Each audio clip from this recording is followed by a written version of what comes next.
سوال: حضور اکرم صلی اللہ علیہ وسلم کی ولادت کس مہینے میں ہوئی؟ جواب: ربیع الاول میں۔ سوال: حضور اکرم صلی اللہ علیہ وسلم کی ولادت ربیع الاول میں کس تاریخ کو ہوئی؟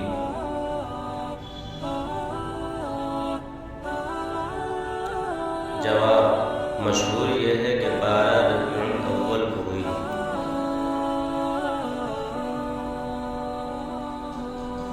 سوال: حضور اکرم صلی اللہ علیہ وسلم کے 6 مشہور نام کیا ہیں؟ جواب: محمد، احمد، خاتم، ہاشم، عاقب، ماہی۔ سوال: